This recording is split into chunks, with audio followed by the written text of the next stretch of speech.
तो हेलो दोस्तों, कैसे हैं आप लोग। मैं हूं अंकुर और स्वागत है आपका मेरे और आपके अपने चैनल कॉमिक बुक गाय पर।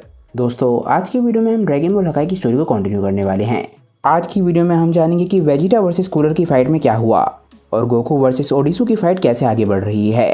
दोस्तों, ड्रैगन बॉल हकाई की बहुत ही अमेजिंग स्टोरी को लिखा है हकाई इंग्लिश ने और उनसे जुड़े लिंक मैंने नीचे डिस्क्रिप्शन में दे दिए हैं, तो जाइए और उन्हें अपना पूरा सपोर्ट दिखाइए।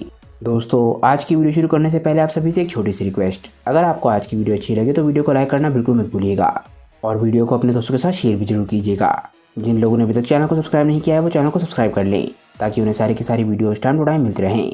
तो चलिए दोस्तों, बिना देरी करे अपने वीडियो पर आते हैं। वेजिटा और कूलर की लड़ाई में हमने पिछली बारी देखा था कि दोनों ही अपनी पूरी ताकत का इस्तेमाल करते हैं और एक फाइनल अटैक एक दूसरे पे करते हैं।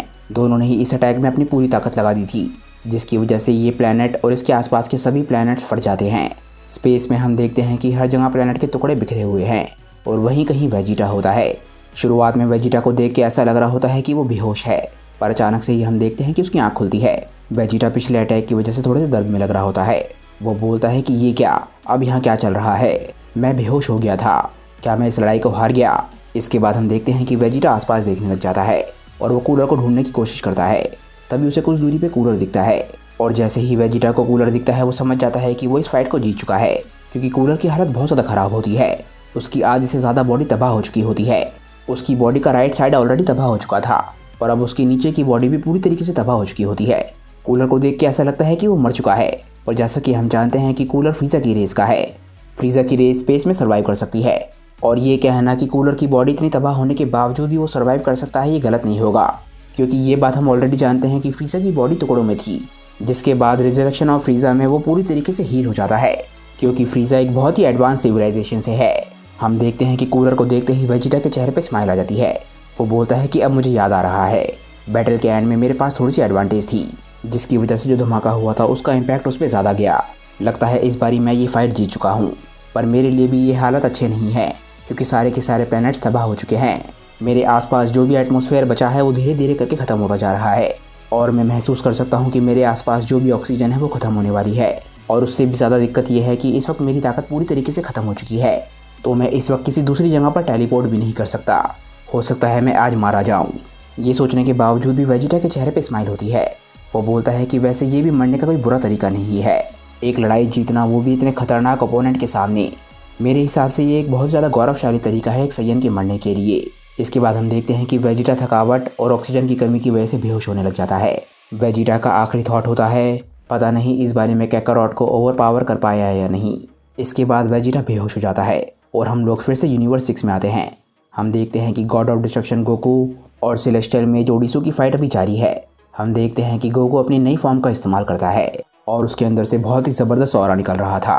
ओडिसू गोकू को देख के थोड़ा सा हैरान होता है। वो बोलता है कि ये तो मेरी सोच से काफ़ी ज़्यादा अलग लग रहा है। आखिर इसकी एनर्जी का कलर एक गॉड ऑफ डिस्ट्रक्शन की तरह पर्पल क्यों है, पर इसके बाल अभी भी वाइट रंग के हैं, एक एंजल की तरह। क्या इसने अपनी ताकतों को मिलाना शुरू कर दिया, यानी कि अल्ट्रा इंस्टिंक्ट ऑफ डिस्ट्रक्शन के एनर्जी को। हम देखते हैं कि गॉड ऑफ डिस्ट्रक्शन गोकू अभी भी पावर अप कर रहा होता है और जैसा कि ओडिसू ने कहा उसके बाल वाइट रंग के होते हैं, पर उसके अंदर से पर्पल रंग का ऑरा निकल रहा होता है। हम समय में कुछ दिन पीछे आते हैं और यूनिवर्स 6 के प्लैनेट ऑफ डिस्ट्रक्शन को देखते हैं। हम देखते हैं कि यहाँ पर वादोस और गोकू दोनों हैं। गोकू की हालत काफ़ी ज़्यादा ख़राब होती है। वादोस बिल्कुल शांति से खड़ी होती है और गोकू से बोलती है, मिस्टर गोकू आप अच्छा कर रहे हैं, मैंने तो कभी सोचा भी नहीं था कि इस लेवल पर हम इतनी स्पीड से पहुँच जाएंगे।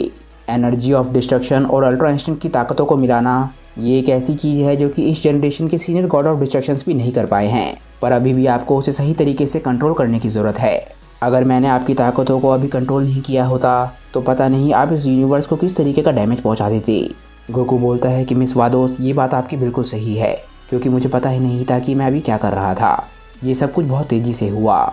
मैंने बस ये महसूस किया कि मेरे शरीर में बहुत ही ज़बरदस्त तरीके की ताकत आ गई है। उसी समय मुझे कुछ ऐसा महसूस हुआ कि जैसे कुछ मैटर ही ना करता हो।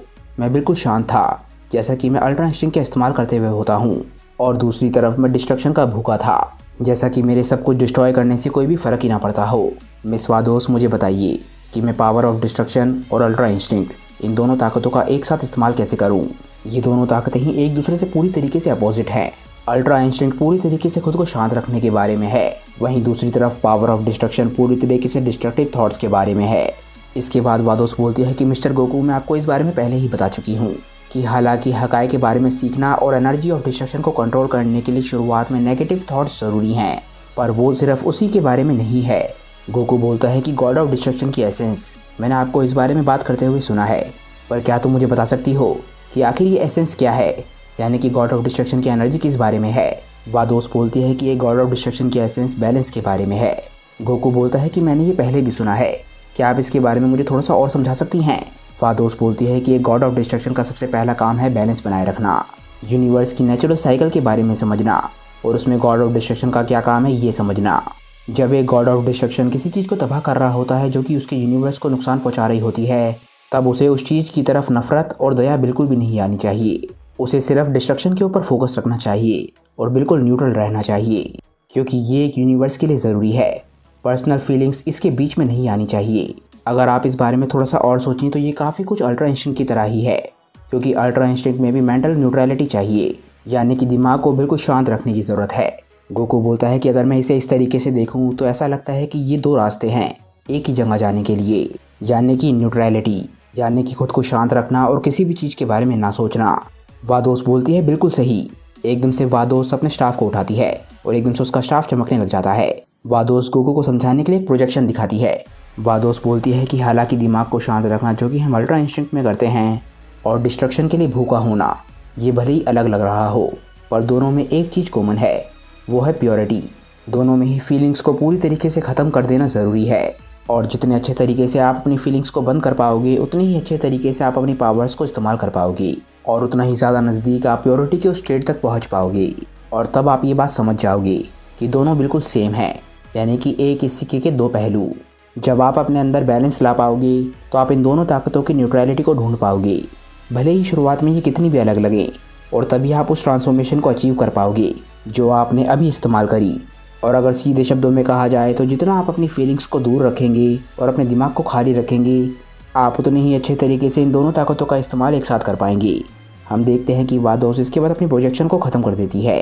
वादोस बोलती है कि अपने टारगेट को डिस्ट्रॉय करने की ज़रूरत महसूस करना और उसे अपनी फीलिंग्स के सबसे ऊपर रखना, ये गॉड ऑफ डिस्ट्रक्शन की एसेंस है। और उसी समय अपने दिमाग को पूरी तरीके से बंद कर देना ताकि आपकी बॉडी आराम से मूव कर सके, ये है असली अल्ट्रा इंस्टिंक्ट। गोकू बोलता है कि मिस वादोस, इसका मतलब ये नहीं हुआ कि मुझे बिल्कुल न्यूट्रल बनना पड़ेगा मिस्टर बीरस और मिस्टर वीस की तरह, जिसका मतलब ये है कि मैं केयरलेस बन जाऊंगा उन चीज़ों की तरफ जिन्हें मैं डिस्ट्रॉय करूंगा इस न्यूट्रलिटी को पाने के लिए। क्या इसका मतलब ये नहीं हुआ कि मैं अपनी फीलिंग्स को पूरी तरीके से खो दूंगा और साथ ही साथ मेरी ह्यूमैनिटी को भी। वादोस इसके जवाब में बोलती है कि मिस्टर गोकू, अब आप ह्यूमन नहीं रहे, अब आप एक गॉड ऑफ डिस्ट्रक्शन हैं। इसके बाद हम बैटल में वापस आते हैं और हम देखते हैं कि गोकू का पावर अप जारी होता है और उसका ऑरा चारों तरफ फैल चुका था। ओडिसू गोकू की ताकत को देखकर बोलता है कि यह है एक असली गॉड ऑफ डिस्ट्रक्शन की ताकत का असली डेमोन्स्ट्रेशन, और सच में ये मेरी अटेंशन के लायक है। लगता है हमारी बैटल शुरू होने वाली है। गोकू इसके बाद अटैक करने के लिए ओडिसू की तरफ बढ़ता है और बोलता है, ओडिसू तैयार हो जाओ, अब तुम सन गोकू से लड़ाई करोगे, यानी कि यूनिवर्स 6 का गॉड ऑफ डिस्ट्रक्शन। ओडिसू गोकू को देख के काफ़ी खुश होता है। वो बोलता है कि तुम तो काफ़ी तेज़ हो और ताकतवर भी। हम देखते हैं कि गोकू और ओडिसू की कोहनियाँ टकराती हैं, जिसकी वजह से बहुत ही ज़बरदस्त शॉकवेव निकलती है। ओडिसू इस फाइट को सीरियस लेने लग जाता है और हम देखते हैं कि दोनों लगातार एक दूसरे पर अटैक कर रहे होते हैं और एक दूसरे पे हावी होने की कोशिश कर रहे होते हैं। तभी हम देखते हैं कि गोकू और ओडिसू आमने सामने थे। एकदम से ओडिसू गोकू के सामने से गायब हो जाता है। गोकू एकदम से समझ जाता है कि वो खतरे में हो सकता है। एकदम से हम देखते हैं कि ओडिसू गोकू के पीछे से आता है और उसे किक मारने की कोशिश करता है, पर आखिरी समय पे गोकू एकदम से अपनी डायरेक्शन चेंज करके अपने आप को बचाने में कामयाब हो जाता है और एकदम से ओडिसू के ऊपर आकर उसे लात मारने की कोशिश करता है। ओडिसू इस चीज़ को देख के हैरान ज़रूर था, पर वो अपने आप को बचाने में कामयाब हो जाता है और गोकू की किक में इतना ज़बरदस्त प्रेशर था कि चारों तरफ बहुत ही तगड़ी शॉकवेव जाती है। ओडिसू अपने आप को उस अटैक से बचाने में कामयाब हो गया था, पर फिर भी उस अटैक की वजह से वो एकदम से ज़मीन पर जाके गिरने लग जाता है और हम देखते हैं कि वो एक चट्टान की तरफ बढ़ रहा था। ओडिसू अपने मन में सोचता है कि उसकी मूवमेंट्स ये काफ़ी ज़्यादा क्लियर और काम हैं और उसके पीछे काफ़ी सारी ताकत भी है। ये सिर्फ एंजल की टेक्निक की वजह से हो सकता है, यानी कि अल्ट्रा इंस्टिंक्ट। पर सिर्फ इतना ही नहीं है। हम देखते हैं कि ओडिसू चट्टान से टकराने से पहले ही अपने आप को रोक लेता है और तभी हम देखते हैं कि गोकू ओडिसू की तरफ बढ़ रहा था। उसने एक पंच बना रखा होता है जिसमें डिस्ट्रक्शन की एनर्जी होती है। गोकू और ओडिसू आमने सामने थे। गोकू जाके उसे पंच मारता है और ओडिसू तभी एकदम से गायब हो जाता है। गोकू के अटैक के अंदर से हम देखते हैं कि एक बहुत ही ज़बरदस्त एनर्जी ब्लास्ट निकलता है, जिसकी वजह से वो चट्टान एक ही झटके में पूरी तरीके से साफ़ हो जाती है और कहीं पर उस चट्टान के टुकड़े भी नहीं दिखते। ओडिसी एकदम से गोकू के पीछे आ जाता है और अपने मन में बोलता है कि भले ही ये अटैक्स बहुत ज़्यादा शांत हो, पर इनके पीछे डिस्ट्रक्शन की भूख भी है। इसके अटैक्स खतरनाक और तबाह कर देने वाले हैं। गोकू इसके बाद ओडिसी को देखता है और बोलता है कि क्या हुआ, अब तुम्हें क्या दिक्कत है? तुम ही तो थे जो मेरी असली ताकत देखना चाहते थे। मैंने सही कहा ना? अब ये मत बोलना कि तुम्हें डर लगने लग गया है।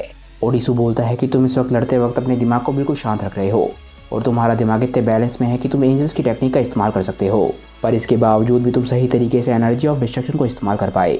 लगता है तुम जितने दिखते हो उससे कहीं ज़्यादा हो। कॉन्ग्रेचुलेशन सन गोकू, तुम्हारे इस छोटे से डेमोन्स्ट्रेशन की वजह से मैं देख सकता हूँ कि तुम्हारे अंदर काफ़ी पोटेंशियल है। इसके बाद गोकू जवाब देते हुए बोलता है कि अपनी बकवास बंद करो, जैसे कि तुम मुझसे ज़्यादा ताकतवर हो। मैं घमंडी तो नहीं दिखना चाहता, पर मेरी ताकतें तुमसे ज़्यादा हैं। जब हमने एक दूसरे को पंच मारा था तब मैंने महसूस कर लिया था कि अब तुम एडवांटेज में नहीं हो। ओडिसी एकदम से गोकू की बात को सुन के स्माइल करता है और बोलता है क्या तुम्हें ये लगता है कि इस वक्त तुम एडवांटेज में हो? खुद को दिलासा देने के लिए तुम ये कह सकते हो, पर यह काफ़ी शर्मनाक है क्योंकि अभी तो मैंने अपनी असली एबिलिटीज़ को इस्तेमाल करना भी शुरू नहीं किया है। गोकू ओडिसी से पूछता है कि इससे तुम्हारा क्या मतलब है? ओडिसी बोलता है कि क्या तुम ऑलरेडी भूल चुके हो? मैं एक जादूगर हूँ। इसका मतलब यह है कि मैं स्पेल्स का इस्तेमाल करता हूँ मेरी एबिलिटीज़ के लिए। गोकू बोलता है कि अगर ऐसा है तो तुम अपने स्पेल्स का इस्तेमाल करना शुरू क्यों नहीं करते हो? मैं तुम्हारी पूरी ताकतों को देखना चाहता हूँ इससे पहले कि मैं तुम्हें डिस्ट्रॉय कर दूँ।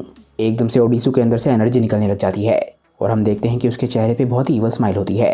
वो बोलता है कि ठीक है, वैसे तुम्हारी भी बात सही है क्योंकि तुमने भी मेरी रिक्वेस्ट को माना है अपनी पूरी ताकत दिखाकर। एकदम से हम देखते हैं कि ओडिसी के अंदर से बहुत ही ज़बरदस्त एयर प्रेशर निकलता है, चारों तरफ बिजली कड़कने लग जाती है और हम देखते हैं कि एकदम से प्लेनेट पे तूफान आने लग जाता है और ये हाल पूरे प्लेनेट पर होता है। हर तरफ बिजली कड़क रही होती है, तूफान आ रहे होते हैं, भूकंप आने की वजह से ज़मीन टूटने लग जाती है और अब गोकू ओडिसी की पूरी ताकत का सामना करने के लिए तैयार है। ओडिसी इसके बाद बोलता है सन गोकू, अब मैं तुम्हें दिखाता हूँ ग्रैंड एलिमेंट सेज का मैजिक। ये बात हम ऑलरेडी जानते हैं कि काफ़ी सारे God of destruction celestial images का सामना करने के लिए तैयार नहीं है, तो क्या गोकू सबसे ताकतवर सेलेस्टियल मेज का सामना कर पाएगा या फिर गोकू के साथ भी वही होने वाला है जो लिकर के साथ हुआ? और क्या वेजिटा स्पेस में मारा जाएगा या फिर कोई आके उसे बचा लेगा? ये सब कुछ हम जानेंगे नेक्स्ट वीडियोज़ में। क्योंकि दोस्तों आज की ये वीडियो यहीं पे ख़त्म हो जाती है। मुझे नीचे कमेंट करके बताइए कि आज की ये वीडियो आप लोगों को कैसी लगी और इस वीडियो में आपका फेवरेट पार्ट क्या था। अगर आपको आज की ये वीडियो अच्छी लगी हो तो वीडियो को ज़्यादा से ज़्यादा लाइक कीजिएगा और वीडियो को अपने दोस्तों के साथ शेयर भी जरूर कीजिएगा। जिन लोगों ने अभी तक चैनल को सब्सक्राइब नहीं किया है वो चैनल को सब्सक्राइब कर लें ताकि उन्हें लगातार ऐसी ही वीडियोज़ मिलती रहें। तो चलिए दोस्तों आज की वीडियो के लिए बस इतना ही। मैं मिलता हूँ आप लोगों को अपनी नेक्स्ट वीडियो के साथ। तब तक के लिए बाय दोस्तों और थैंक्स फॉर वॉचिंग।